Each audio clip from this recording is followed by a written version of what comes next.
Ya, Saudara, Komisi 2 kembali melaksanakan rapat kerja bersama Dinas Pendidikan, Pemuda dan Olahraga Kabupaten Kampar usai rapat kerja dengan jajaran RSUD Bangkinang.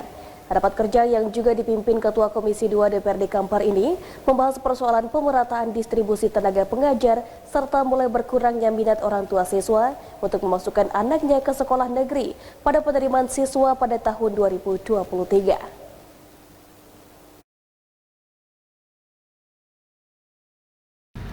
Dalam menjalankan fungsi pengawasan, Komisi 2 Dewan Perwakilan Rakyat Daerah Kabupaten Kampar, Rabu siang kembali menggelar rapat kerja bersama mitra kerja komisi. Kali ini Komisi 2 memanggil pihak Dinas Pendidikan, Pemuda dan Olahraga Kabupaten Kampar. Pada rapat kerja Komisi 2 yang dipimpin Ketua Komisi 2 ini, dihadiri langsung Kepala Dinas Disdikpora Aidil yang didampingi Kepala Bidang Perencanaan Disdikpora Kampar. Salah seorang anggota Komisi 2 DPRD Kampar dari daerah pemilihan Kampar 6, Sukardi menyampaikan pihaknya meminta kepada pihak Disdikpora untuk melakukan evaluasi menyeluruh dalam melakukan pengelolaan sekolah yang ada di daerah pemilihan Kampar 6 karena di daerah ini mulai berkurangnya minat orang tua siswa untuk memasukkan anaknya ke sekolah negeri pada penerimaan siswa pada tahun 2023. Hal ini mesti segera dicari tahu apa yang menjadi akar persoalannya.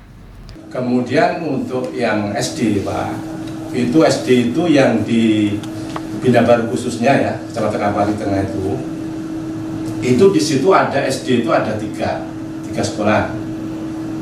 Kemudian MI-nya itu ada 3. Ya. Nah, jadi di sini persaingan itu sangat ketat, Pak. Antara yang negeri dengan yang swasta itu sangat ketat, ya. Artinya apa? Ya banyak kadang-kadang yang SD negeri itu malah tidak ini kehilangan murid. Nah ini, jadi saran saya ya Pak, ini saya harap barangkali ini ada duduk bersama antara Dinas Dispora dan juga dari Depak, supaya dibuat suatu zona atau pengaturan bahwasanya ini setiap masing-masing sekolah itu semuanya dipatok dulu 30 murid atau satu lokal. Setelahnya nanti semuanya ini dapat semua 30 ini, silakan nanti selebihnya. Karena sekarang terus terang aja itu ada yang hanya beberapa murid, ada 2. Ini. Sementara yang MI ini melonjak terus, Pak. Ini kalau tidak dikendalikan, ya, ini nanti akan sangat bahaya. Kasihan yang negeri ini malah. Nah, ini, karena memang terus terang di Bina Baru ini basicnya itu agamanya kuat, Pak. Kiai banyak, ya. Jadi yang disiplin ilmu dari agama itu banyak. Artinya mempengaruhi wali murid ini kuat sekali. SD negeri ini ya. Ini. Jadi di situ yang negeri ini tersingkirkan. Supaya tidak tersingkirkan, diadakan aja dulu pembicaraan bersama antara Depak dan Dispora. Semuanya 30 muridnya, baik itu yang MI-nya maupun yang negerinya. Setelahnya selebihnya silahkan. Nah, ini. Jadi supaya tidak ada ini Pak, tidak ada kekosongan. Ya. Nah, ini. Sedangkan Kepala Dinas Pendidikan, Pemuda dan Olahraga Kabupaten Kampar, Aidil menyampaikan pihaknya menyambut baik apa yang menjadi masukan dari Komisi 2 dalam rapat kerja yang telah dilaksanakan tadi. Dan terhadap permasalahan tersebut, pihaknya akan segera menindaklanjutinya, khususnya terkait pemerataan tenaga pendidik yang saat ini masih menumpuk hanya di kecamatan yang berdekatan dengan Kota Pekanbaru dan Ibu Kota Kabupaten Kampar, Bangkinang. Tadi kita dengan Komisi 2 Dinas Pendidikan sudah memaparkan realisasi anggaran yang sudah tercapai. Jadi pada prinsipnya kami tadi sudah menyampaikan kepada Komisi 2 tentang realisasi Dinas Pendidikan ini sudah 50,44 yang sudah terrealisasi. Nah, jadi banyak hal yang tadi dibahas tentang kemajuan pendidikan yang ada di Kabupaten Kampar ini. Masukan-masukan yang diberikan oleh Komisi 2 ini kami selaku Dinas Pendidikan ini berkewajiban untuk menjalankan ini supaya roda pendidikan di Kabupaten Kampar ini bisa berjalan dengan baik, bisa berjalan dengan tertib dan bisa terkendali. Terima kasih. Dan ini juga tadi sempat dibahas terkait P3K. Bagaimana tadi Pak?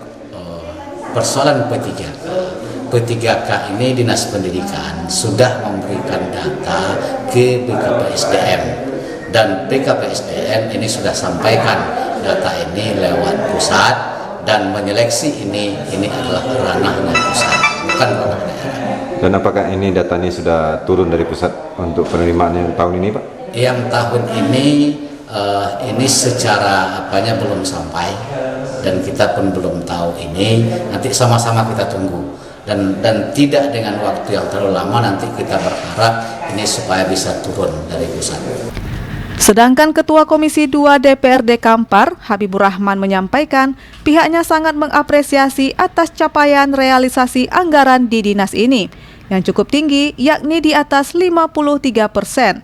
Sedangkan terkait pemerataan tenaga pendidik, politisi Partai Persatuan Pembangunan ini juga telah minta kepada pihak dinas untuk segera menindaklanjutinya.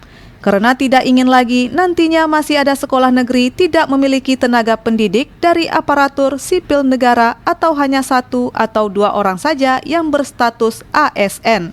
Alhamdulillah diskusi ataupun rapat dengan pendapat kita pada siang hari ini dengan Dinas Pendidikan Pemuda dan Olahraga Kampar berjalan dengan baik, yang dihadiri oleh Pak Kades langsung dan dihadiri oleh Komisi 2 beserta seluruh jajarannya, berjalan dengan baik. Dan pembahasan kita terkait realisasi anggaran 2023, mereka termasuk dinas yang capaian targetnya sangat tinggi, yaitu lebih kurang 56%. Terkait masalah guru, masalah kepala sekolah, tadi kita bahas bersama untuk sesegera mungkin untuk mendefinitifkan kepala sekolah yang PLT dan segera mengangkat kepala sekolah yang sesuai dengan aturan, artinya yang sudah mempunyai surat resmi untuk menjadi kepala sekolah.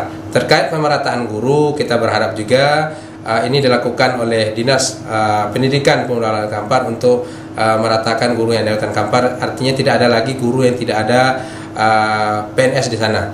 Terkait mungkin tadi adanya selisih murid dari sekolah swasta dan negeri di beberapa tempat, tentu kita berharap dari inovasi kepala sekolah di daerah tersebut untuk melakukan inovasi-inovasi dan melakukan kreativitas yang baik agar sekolah itu menjadi favorit di tengah masyarakat dan di tengah wali murid yang ada di daerah tempatan. Pada kesempatan ini, Komisi 2 juga sempat membahas terkait SK tenaga pendidik dari jalur P3K yang hingga saat ini belum terbit. Dan Komisi 2 meminta agar Disdikpora Kampar untuk terus mempertanyakan hal tersebut ke pihak pemerintah pusat supaya ada kepastian terkait hal tersebut. Dari Kabupaten Kampar, Anto Badai melaporkan.